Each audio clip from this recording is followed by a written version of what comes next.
Today's episode of Ham Radio 2.0 is brought to you by Bridgecom Systems. Are you looking for some 220 gear for the 1.25 meter amateur band? Think Bridgecom Systems for quality products and top-notch customer service. Featuring a new 220 mobile and HT, plus repeaters for all three bands, 2 meters, 220, and 440. See Bridgecom's full line of products at their website, www.bridgecomsystems.com, or just give them a call directly. When you think 220, think Bridgecom.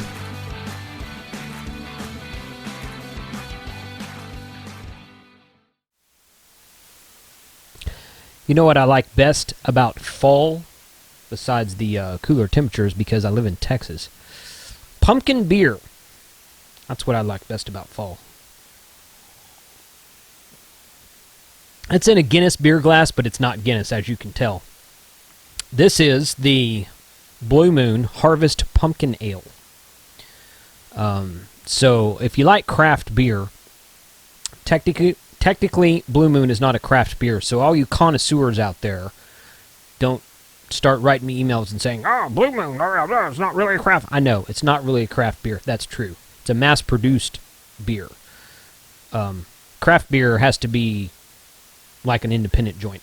But I like pumpkin beers, and the craft pumpkins are better than the mass-produced pumpkins, in my opinion. But that Blue Moon's not bad. So, one of my favorites for this year. My 2 cents. Anyway, good afternoon. Welcome to Ham Radio 2.0, live from the Ham Shack. I'm Jason, KC5HWB. This is episode 68. A new DMR, TYT DMR HT. Now, before you get all excited, this is not a dual band HT. And it's actually not much different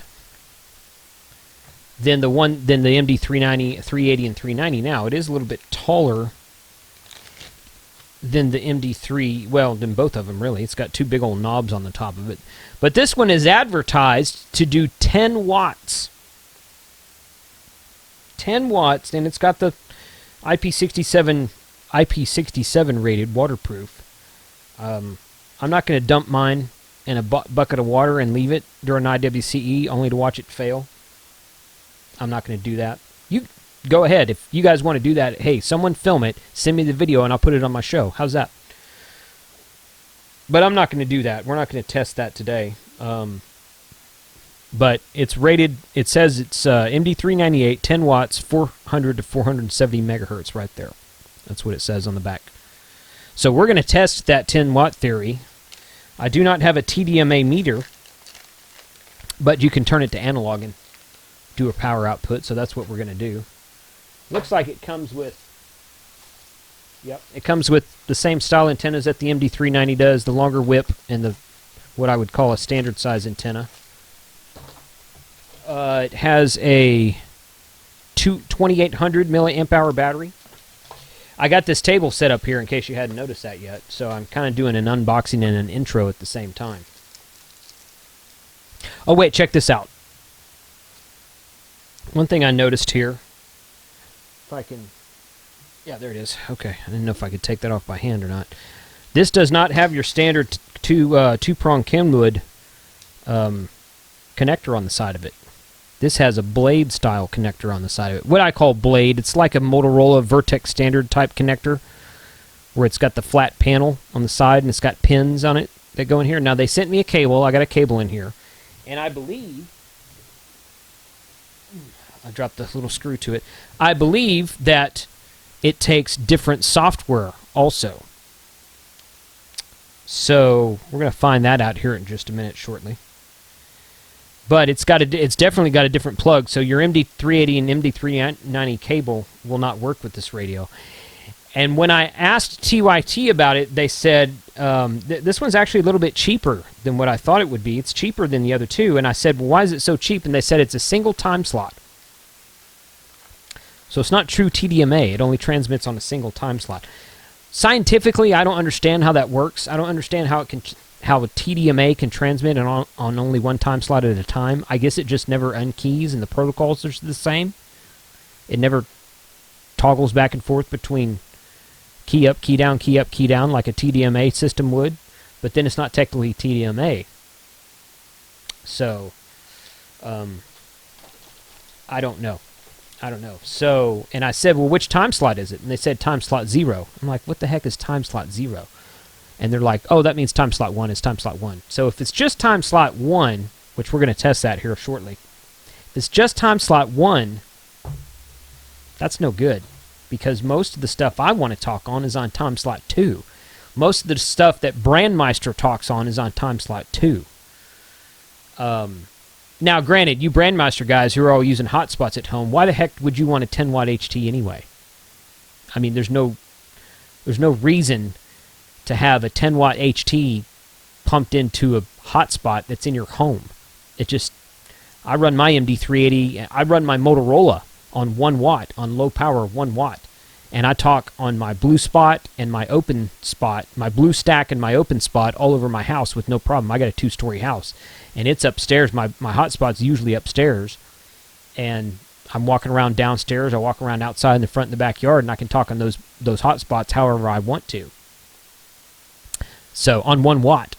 So I don't know why someone with a hotspot would want a 10 watt HT. So maybe it's not a big deal that it doesn't have time slot 2, but I think it's kind of lame myself that a DMR HT is only 1 time slot. We're going to test it. They didn't seem quite sure because they said it was time slot 0 when I asked them which time slot it was the first time, which of course there is no time slot 0. And they said, no, that means there's time slot 1. Okay. All right. I was kind of hoping that it would be just a single time slot, like you could just say, okay, I'm going to program all these in, and it just works on this time slot. But I don't know. Again, scientifically, I don't know how that works. I don't understand how that works with a single time slot on a DMR HT. But let's take a look at it. We're going to power test it in analog mode. Those of you who do power tests on your analog meters with an analog meter with a DMR HT, I had a guy tell me one time, oh, well, the MD-380, it only puts out 2 watts. And I'm like, well, you must have a defective MD-380. No, it's fine. It's 2 watts. And I'm like, how are you measuring 2 watts? Well, you put it in DMR and you have it in digital and you key it up into a meter and it's only putting out 2 watts. That's because it's keying up and unkeying very quickly. That's the definition of TDMA. Put it into analog and it does 4 watts. It's not only doing 2 watts on digital, it's doing 4 watts. You just don't have the right kind of meter to read it. So you need a TDMA power meter to get an accurate power reading. Just like you need a TDMA amplifier to have a correct amplifier on your DMR radio or DMR repeater, because most amps can't switch back and forth that fast as this thing keys and unkeys for the TDMA. So TDMA has specific measuring equipment and specific amplifiers for it. So just remember that. So if you measure it in analog. And chances are that if it's putting out 4 or 5 watts in analog, then it's putting out 4 or 5 watts in digital as well. So 73 guys, thanks a lot. Let's take a look at this radio and you guys let me know what you think. Okay, I want to show you this real quick. This is just look at the menu on this sucker. Okay, this is stock out of the box.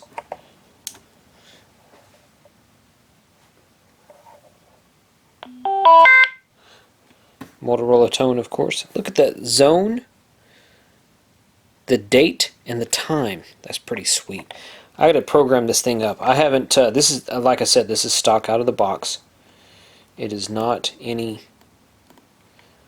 This is what came in the programming. They're all around. All these channels around the 435 range. Now I'm going to turn it over to the analog channel,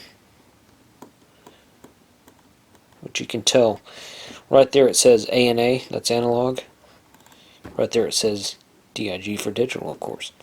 So I'm going to turn it to analog, and I'm going to key up on this thing. Now look at the meter. It's keying about 6 watts. So it's not the advertised 10 watts that they say. 6 watts as in the 20 watt scale. I've got this on the 20 watt scale right here.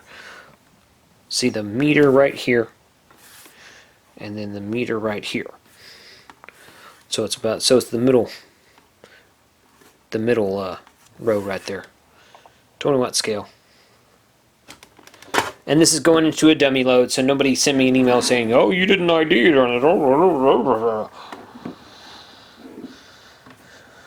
435 is not a... Well, yeah, it is. But it's not a repeater frequency. Anyway, so I'm gonna shoot a code plug in the sucker and see exactly what it looks like. All right, this is the TYT MD-398 programming software. You'll notice that it is not the same as the MD-380 or 390 programming software. It's different. In fact, when I launched it, it came up and it was in Chinese. So it looks something like this.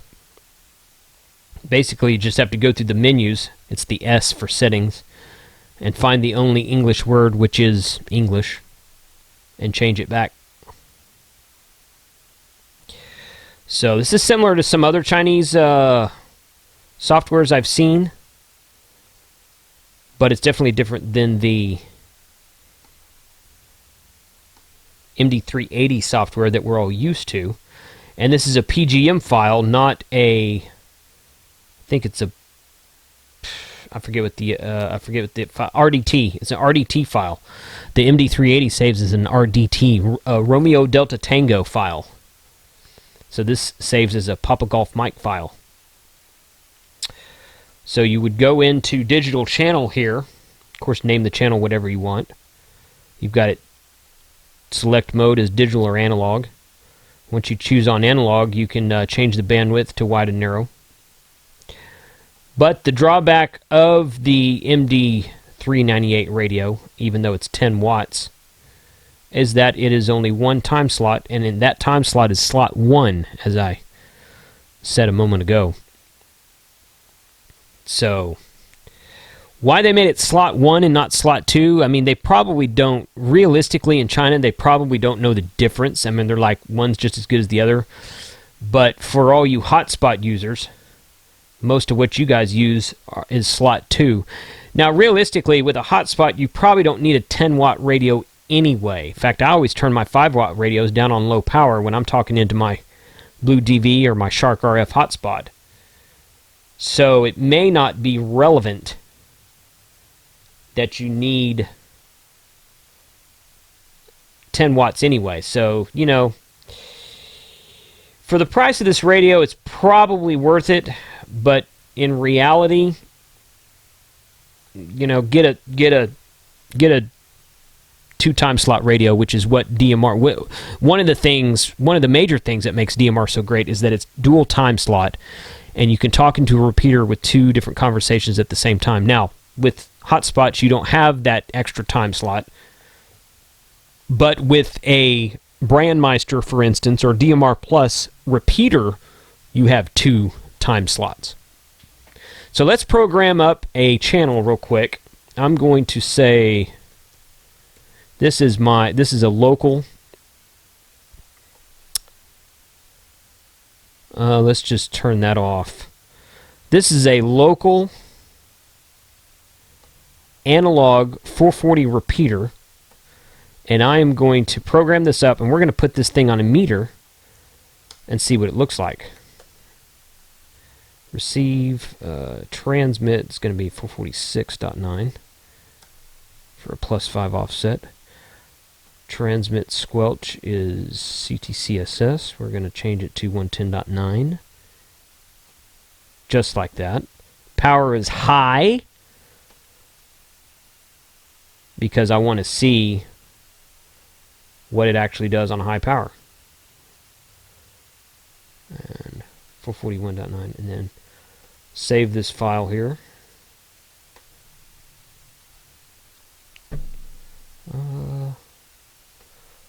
Let's go save it over here.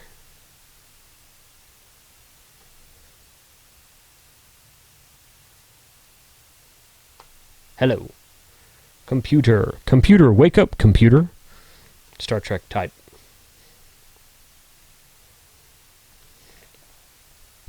So, once my... There we go. MD-398 test. And then, and that's going to be an analog. You would, if I was going to do some DMR, I'd go in here and set my radio name and DMR ID. Language Chinese, let's change that. My radio, I'm just going to put KC5HWB here because I want to. Key setting. Some other junk down here. Got a contacts, group call. You can put your group IDs in there. All this stuff's the same. It's in a different spot, but you know, it's if you've been through the MD-380 software, you can probably get through this pretty well. But we're going to save this here. Shoot it into the radio. And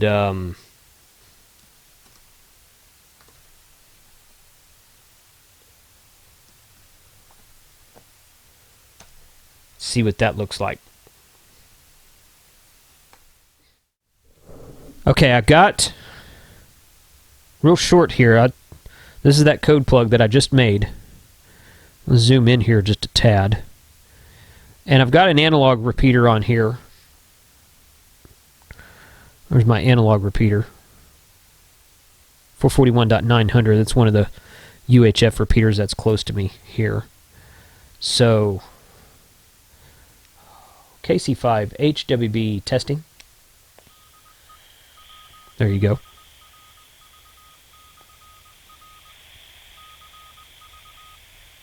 And again, this is a 10 watt HT, but it's only one time slot. I hear you, man. A little staticky, but you're there. KG5AHJ. And there's Frank. All right, Frank, thanks. I'm sitting inside the shack right now. I'm actually recording a video to show the operation of this new HT.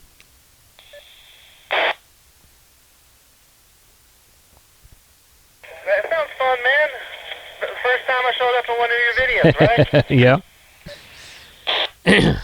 Yeah, I believe so.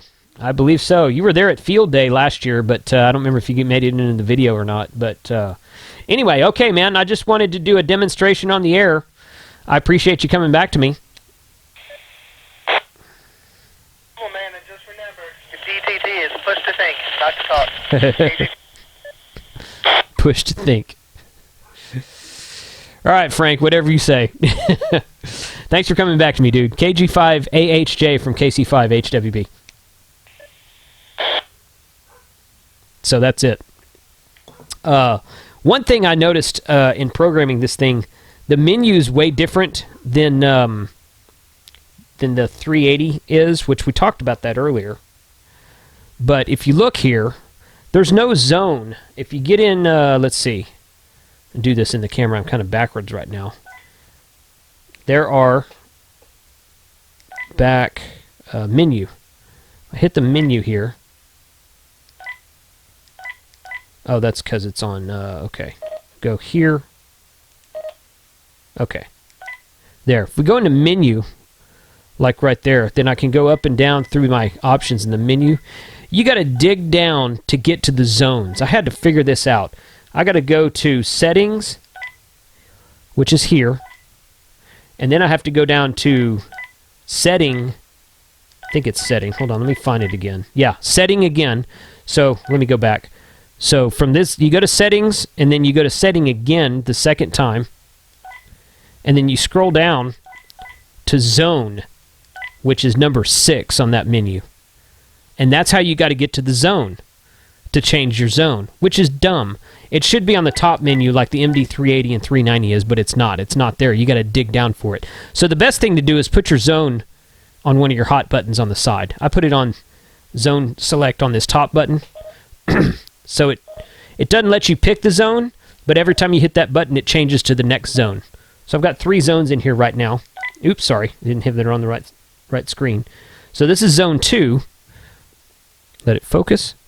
And I hit that, and it goes to zone 3. And then I hit that again, it goes back to zone 1, because I only have 3 zones programmed in right now. Low power. Low power. That's what it says. High power. High power. Low power. Low power. That's the other button I have on the side. So the bottom button down here I have high and low power because it's a 10 watt unit. And then the top button I have programmed as the zone changer. I don't expect many of you are going to pick up this radio because quite frankly it's one time slot and it's only time slot 1. Why would you do time? I mean, they don't know. The Chinese guys, they don't know that we in amateurs, they don't make these for amateur radio. They make it for commercial use. But unless you're always talking on time slot 1, you hotspot users, you don't want this because it won't go to time slot 2, and that's where the open spot and the blue spot and most of the MMDVM stuff is on. I think MMDVM you can actually use both time slots, but on the blue spot and the open spot, the Shark RF open spot, use time slot 2 for everything.